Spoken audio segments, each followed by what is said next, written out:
Thanks for clicking. My name is Mark Mitchell. I'm a mortgage broker here in London, Ontario. Everything went great with the Chinese real estate crisis this week as Evergrande caught up on all of its payments, the contagion was contained, and everything's just hunky-dory. Sorry about that. I must have had one of those dreams where I was on mainstream media 3 weeks ago.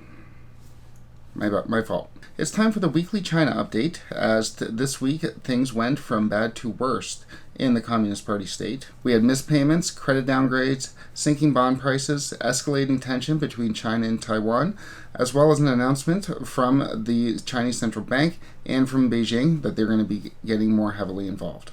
So what I want to do today is go through the updates on the real estate crisis unfolding in China, go through the escalating tensions between China and Taiwan, and then I want to have a brief discussion on why this contagion is spreading so quickly throughout China.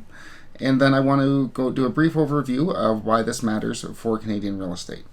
As this contagion starts to spread more and more quickly, which as we'll see this week, it did, the likelihood that it's going to hit the West and Canadian real estate becomes more and more likely as well. We are going to have more updates as this crisis unfolds, and we're going to have more updates this month as well, as the Bank of Canada is expected to release its quarterly monetary report, which is expected to contain more predictions for the Canadian real estate market.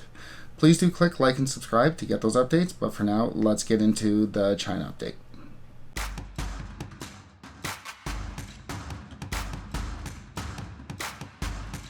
So much to everyone's surprise, Evergrande missed another loan payment this week, this one for $150 million. China Evergrande missed a fresh round of bond payments on Tuesday. The ailing property developer was due to pay $148 million to overseas creditors. That's its third miss in as many weeks. So obviously, they have proved still unable to pay their bills. And while last week we talked about Fantasia and Cynic, two other real estate developers in China, missing their payments, this week we also saw a third real estate developer, Modern Land, that's a new one for this series, ask for an extension on its payments. They have $250 million due this month, late October, and they need until January to raise the funds. So obviously this contagion, this cash flow issue, which a few weeks ago was said to only be Evergrande, has now spread to, at minimum, Fantasia, Cynic, and Modern Land, and we're going to have a few more, which we're about to get into. So in addition to the missed payments this week, we also had a number of credit downgrades as the international ratings agencies began to take an even closer look at China's real estate developers. Modern Land, the one that's asked for the extension of the $250 million, had its credit downgraded to C status. But there were two other real estate developers, Greenland Holdings and E-House, which also had their credit downgraded by the ratings agencies. And for its part, Moody's cut Cynic to junk status. So, if you're losing track, it's okay because I'm keeping track. We now have 5 real estate developers that are showing major signs of stress, when a few weeks ago we were assured it was just Evergrande. I think we're now starting to appreciate that this is not going to be a Lehman Brothers moment. So to count down, we have Evergrande, Cynic, Fantasia, Greenland, Modern Land, and E-House. Oh, that's 6. I lose track too. So we have 6 real estate developers now making news with either missed payments, asking for extensions, or credit downgrades. Not great for a crisis that was supposed to be held just to Evergrande. And this brings us to our third update. Bond prices, quite predictably, sunk dramatically in between 1% and 7%, depending on the real estate developer. A bond is a promise to pay your debt, so obviously if all these developers aren't paying their debts and they're having their credit downgraded and they're asking for extensions, those promises aren't worth nearly as much as they used to be. So we have missed payments by Evergrande, we have credit downgrades, we have extensions, and we have sinking bond prices. This contagion is definitely spreading, and it's going to get worse before it gets better, which I think a lot of those in the mainstream media are starting to understand this. And Evergrande's the tip of the iceberg because there's $5 trillion in debt on the sector in China, and it's Evergrande and many others because Evergrande's only 9% of that. And so when you think about a big picture, there's a big problem coming. We had a few weeks there where they figured Evergrande had its extension, Everything was basically finished. It was going to be contained, and I think we're seeing more and more that this is snowballing. We will go from one developer to 6 developers just 3 weeks later, 3 or 4 weeks later. So this is definitely a process. It's a slow-moving process, but it's a process that's gaining speed. So much so that the People's Bank of China, the Chinese central bank, similar to the U.S. Federal Reserve or the Bank of Canada, actually made an announcement this morning that they think Evergrande is a unique situation and all of the other real estate developers are going to be fine. And then Beijing also came out and said that they're going to loosen mortgage standards and push the banks to approve applications more quickly. This isn't a good sign. Whether or not it's meant to calm the market, I'm not sure, but I can't see it being a calming scenario. When you have to loosen restrictions because you have such low demand, that's not a good sign. And as we've seen as we saw in China this week, when data came out for their real estate, their prices have sunk between 20 and 30%. And we're going to get into this. Chinese demand for real estate is ultra low right now, with their real estate prices sinking. But we're going to get into that in a few minutes. Suffice to say for right now, the central bank and the central government, despite being largely silent for the last few weeks, are starting to step up. That's not a sign that things are getting better. That's a sign that they're recognizing that things are getting worse.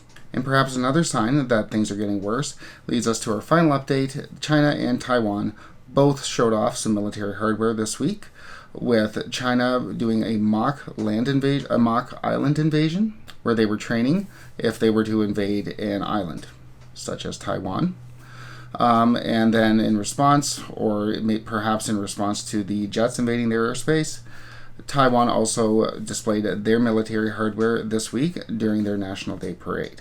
Now, this does seem like it's military, but I think it's very much connected to the financial crisis, as I think, at least on Beijing's part, this is a distraction. This is meant just to keep the world's eyes off of real estate. Not a war, it's a pageant. There is really no way, there's no chance, I'll never say never, but there's very, very minimal chance that China is going to risk a war with the U.S. while it's so hobbled economically. You have to remember, real estate represents almost a quarter of China's GDP. It's $5 trillion. You don't go to war when that's unstable. If you remember back in 2008, the U.S. didn't start any more wars. I mean, they had to continue their current wars, but they didn't start any new ones. That's the standard we have now. But China, you don't go to war unless you're at full strength. You don't pick a war unless you're at full strength. And a war with Taiwan is a war that China can pick. This is a war of choosing. This is a war of luxury. It's a war that they see as necessary, but it doesn't have to happen now. So like I said, it's more likely than not this is just to distract from real estate. We need a theme, a song, some visuals. We need, it's a pageant. So that comes to the big question. Why is this happening? Why is this spreading so quickly? Well, when Evergrande showed that they were going to be unable to pay their debts, and there was a question as to whether or not they would be able to complete their 1.5 million homes that the Chinese buyers were waiting for, they had to started dumping their properties on the market, which created oversupply, sinking real estate prices. Also, if you're a Chinese buyer and you're about to buy, wouldn't you wait a few months till you saw where the wind blows, till you saw where real estate prices went, if you know there's trouble in the industry? We sure would in Canada, and that's what they did in China. So whereas real estate developers lend based off the value of their collateral, if real estate prices start going down, which we saw they went down dramatically in September, between 20 and 30%. If those prices go down, then so does the value of your collateral, which reduces the amount that you can borrow in order to finish your building. So it becomes a snowballing, self-reinforcing loop where they can't borrow to finish their projects, and their current projects are worth a lot more than they once were, which just self-reinforces. And this made the news as well this week. Western money, international finance is drying up for Chinese real estate developers. There was very few. I think there was only one bond purchased by Western money, international money, for Chinese real estate. So obviously they're having trouble accessing financing. Their cost of borrowing has bumped up to around 18%. You can imagine what that would do to your finances if you had an 18% mortgage. So this crisis, it just keeps reinforcing itself as money is drying up. And as more and more money dries up and they become and the value goes lower and lower on all of these real estate holdings, this contagion is going to spread. Imagine if you were a bank in China that lent money to Evergrande. If you were another real estate developer and depended on that bank as well, that's going to be much harder for you to get financing. And again, we will probably in the next couple of weeks, months, maybe years, go through how this crisis is spreading, but this is just the beginning. Speaking of which, how does this affect Canadian real estate? If you go do a Google search on Chinese developers and Canadian real estate, you're not going to find a whole lot, and you think you would. Over the past couple of weeks, someone should have gone into this. There was one brief article by the Globe and Mail, and it was behind a paywall. So I did a brief Google search of Greenland Holdings, because we saw they had their credit downgraded, plus Canadian real estate. And lo and behold, it popped right up. I found that they have projects right now in Toronto. This was just a brief Google search. So they have 2 major projects where they're building high-rises. Now, if Greenland is forced to liquidate, they are going to have to sell those and sell those quickly, flooding the Toronto market with all of a sudden very cheap apartments. Given that Toronto real estate has been skyrocketing lately, a flood of cheap apartments would definitely have an impact on their real estate market. And Toronto's real estate market affects London's real estate market, and Woodstock's, and St. Thomas, etc., etc., etc. I'm not saying that 2 high-rises are going to crash Canada's real estate market, but that's one quick connection. And these connections are going to become more and more apparent as this crisis goes on. We're in the very, very early stages. And Canada also has its own problems right now, combined with the US, with our inflation starting to pop right up, and no one's quite very sure if they can raise rates in order to fight that inflation. So we have this crisis in China right now, with its developers, which are exposed to the Canadian real estate market at a time when we have our own issues. All of these issues are very well likely going to interconnect, are interconnected, and will be impacted, as we saw in China. We have such an interconnected world. Something that happens in China, and we see how quickly that contagion can spread, it's not going to take long for it to make its way over to the West. And that's just the world we live in. Something happened in the U.S., big problems with the banks in 2008, and it spread throughout the globe. So, if anyone thinks that China can contain this big of a problem in a $5 trillion industry and it's not going to have an impact on our industries, they're not thinking straight. Thankfully, there's lots of us that are paying attention, and if you like this video and you want to get those updates, how that contagion is spreading, as I think we're going to have a lot more updates next week, click like and subscribe to get those, and thanks for watching.